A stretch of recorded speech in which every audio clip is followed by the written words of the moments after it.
5月29日、ドジャースのレジェンド、オーレル・ハーシュハイザー氏がカリフォルニア州チノにオープンしたハーシュハイザーシボレーのグランドオープンイベントが行われ、会場には多くのドジャースファンが集まりました。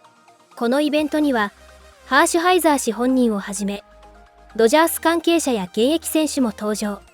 会場はドジャース一色の特別な雰囲気に包まれました。その中で大きな話題となったのが、大谷翔平です。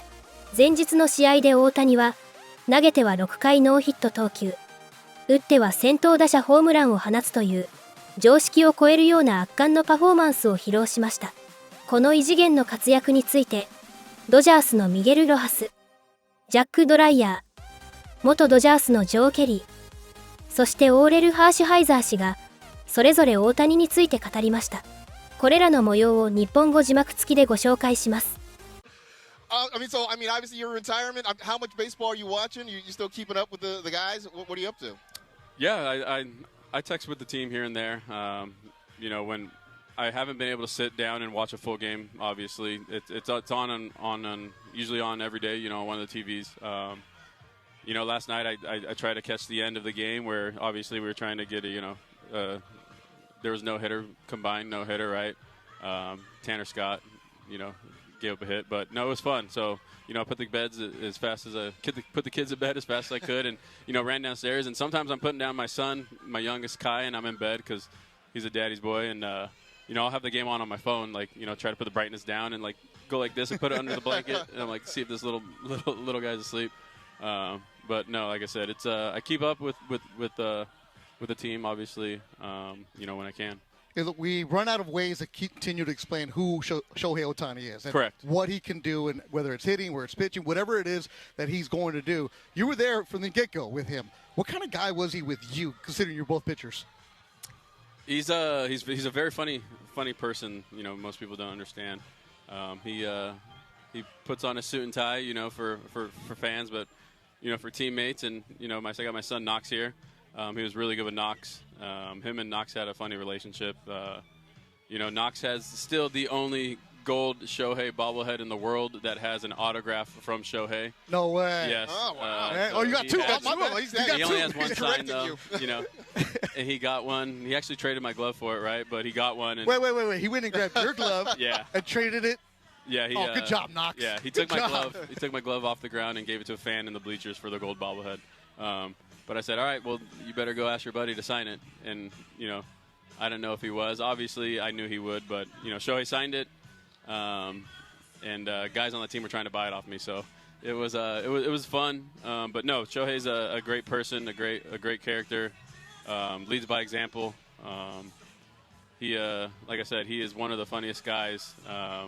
He's got a lot of dog in him that people don't see on the outside. But he's a gamer, that's for sure. He's learned some English words, as we heard on the broadcast last night. The ones that matter. the ones that we all appreciate, right? The ones that matter. He knows plenty of English. Right? Yeah. That Ohtani thing is it's actual gold, right? You got that thing under lock and key, right? No, I haven't actually made it like what is it called when it's real, people don't authenticated. Yeah. Okay. Oh, right. Wow. All right. I want to, though. I have it authenticated for him, though. I have video proof and picture proof of him sitting on Ohtani's leg like Santa Claus with the bobblehead. So that's awesome, man. That's authentic enough for me, man. Yeah. Hey, happy to be joined by current Dodger infielder, jack of all trades, hero, legend, whatever you want to say, Miguel Rojas. Miggy, good to see you, man. How are you? Thank you for having me here today in this really amazing event by Oro and the people who support Los Angeles. Be part of the community is a huge team for us. Yeah, glad to see you out here. A lot of folks right now waiting to see you, taking photos and everything. Tell me, so far, a couple months into the season, how are you guys feeling? How are you guys feeling about where you are right now? Yeah, you always hear managers or front office say you can never have enough pitching. Are you one of the pitchers? Yeah, I got you got an ERA. I got an ERA and a very, very high one right now. But no, it's always fun. It's always fun to be part of something like that. I know the other day I gotta get to close the game when we're winning by 14 runs and whatever. But a lot of people see that as something that oh, it's cool that Miguel Rowe is pitching and we're having fun. But no, it's all about saving the bullpen and saving another arm in case that we need to play 18 innings the next day and we need to win another game. So yeah, because there's some people who say that position players should never pitch, like that man right there, our boss. He hates all position players. He says you should be banned from doing it. I totally understand, but we need a rule then. We need to put a rule in place for the games to be over with when you're winning for more than 12 or 15 runs, you know? Like, I'm all for it, you know? But I'm all for Freddie Freeman to get to 3,000 hits. Yeah. Sometimes you get hits and you get homers. Like, I gave up a couple homers that day. One to Eric Carroll's kid. I mean, he got another homer on his career. He gave me a hug and he gave me a bottle of no, it wasn't a tequila. It was a scotch. So You got scotch? but Wait, for giving up a home run, you get a bottle? yes. Oh, Hey, well, So- see, more look, pitching. there's Yeah, bonuses. there you do go. that. There are bonuses to this. Yeah, there are I'll get behind bonuses. that. Absolutely. I will pitch more. But I don't want to lose the game. So I need to give up a couple homers, but we still win the game. All right, it's a dumb question, but how do they figure out who's pitching for the position, guys? So I mean, you all know I'm a role guy. I'm kind of like a utility infielder. I don't play every single day. You're not gonna see Freddie Freeman or Mookie Betts or any of the regulars playing every single day to pitch. So that's why Kike and I kind of like split the responsibility there. Whenever we have to pitch just to save an inning for the bullpen or something like that, we will do it because first we know how to do it. We've done it before, and I feel like we are the ones who are well equipped to kind of like go out there and just like have fun and not being so hard on ourselves if something bad happened. You know, I just feel like we have the personality to do it, and not everybody can go on the mound and do that when you're not supposed to do. You talk about, obviously Freddie's not going to pitch, Mookie's not going to pitch. We see Shohei pitch, and Yeah. we watch him from, just from the outside, and we're amazed by what he does. What is it like seeing him up close every day? Yeah, Shohei is obviously an unbelievable player, right? But what it takes to kind of be ready for every single day without, like, he don't want to take off days, you know? Like, he gets really mad when Doc or the organization approach him, hey, how about you're not hitting today? You know, he always take it really personal, you know? Like, he wants to get better for the team every single day. He wants to be out there. He knows that with him in the lineup, we are better.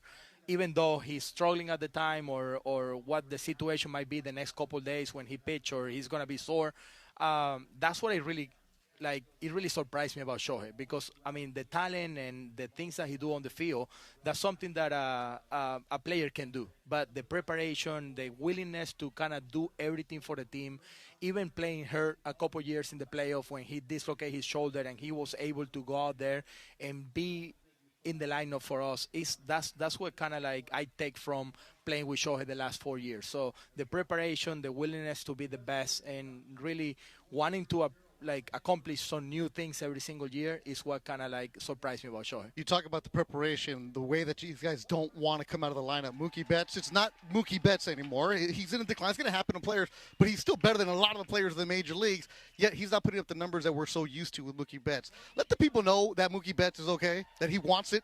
Mookie Betts one of the players of this game, and he's not done. I just feel like when you have the talent of Mookie Betts, you can really decide what his season is going to be in 70 at-bats, 80 at-bats, you know. 80 at-bats can be 3 bad weeks for a baseball player. Mm-hmm. He's going to get 500 at-bats in a full season, and then we can say something about what his final numbers of the campaign is going to be, you know. Like, just for 3 weeks, I will never bet against Mookie Betts because he's one of the hardest workers that I ever met. He's continued to work every single day to get to the point where he's been.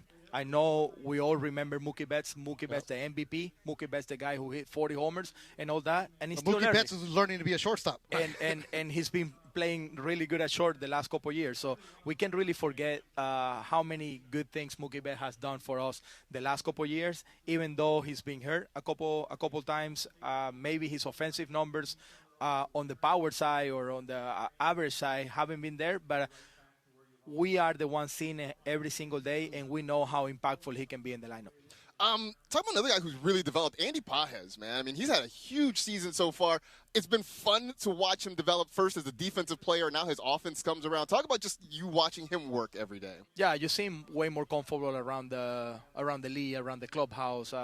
getting to understand what the league is trying to do to him, how they're going to pitch him, adjusting on the things that he didn't do well last year. So that's a commitment that I saw Andy Pages did, was saying no to his country to play for the WBC, just to stay in Arizona and play the full spring training, like a really normal spring training for us that we haven't get in 2 years. So Andy Pages wasn't really fighting for the spot.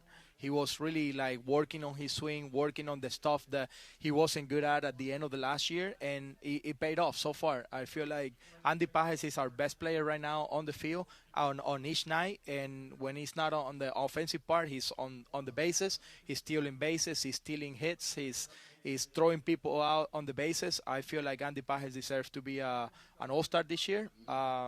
He's been really good, really steady for us, and he's posting every single day.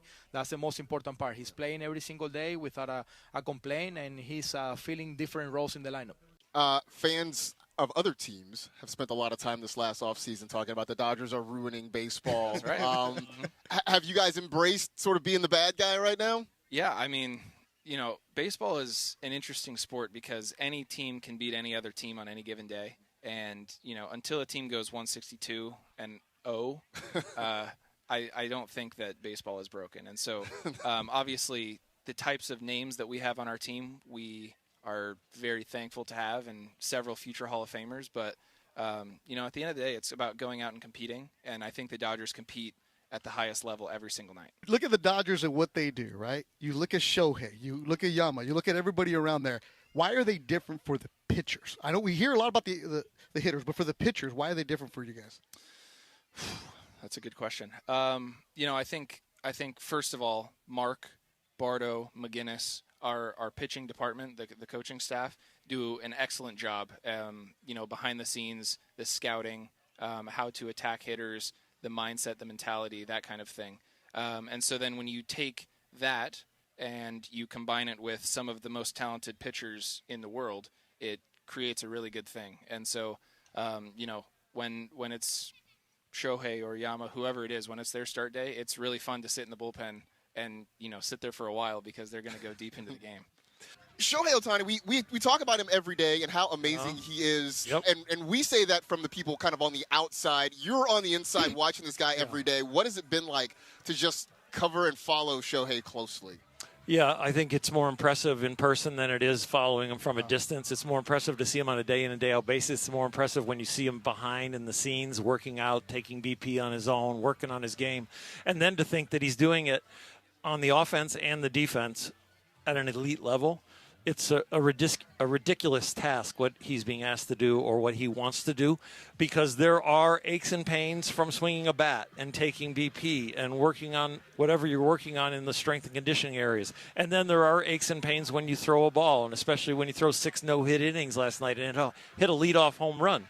So what he's not only doing on the field that's impressive, but what's going on in the background is impressive, and that he's healthy enough to keep doing it all is a ridiculous accomplishment. Yeah, you hear the work ethic that he has, that he's there at 12 o'clock, and all the stuff that we don't see because the fans can't see that, but the work that he does, his teammates talk about it. But when he runs the bases, back in your day, we used to run the bases, they'd give you that satin starter jacket, that Hershiser on the back.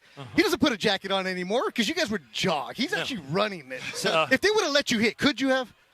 Oh, I hit 356 one year, won a Silver Slugger. Yeah, there you go. I mean, I'm going to have to get him to do some prep. Oh, no, that was me setting you up. Just That's kidding. setting you up and bringing it down. You the man. All right. So Tommy should have let you hit more. He did, but he not on an everyday basis. You know who could have played every day is Fernando. Fernando could have played every day. He could swing it. He was that good, and he could have played the outfield. His arm, he's accurate, and he's got a great baseball clock. But I would say that what Ohtani's doing is off the charts. I don't know if we'll ever see it again. We will see two-way players again, but I don't think we'll see two-way players at this level.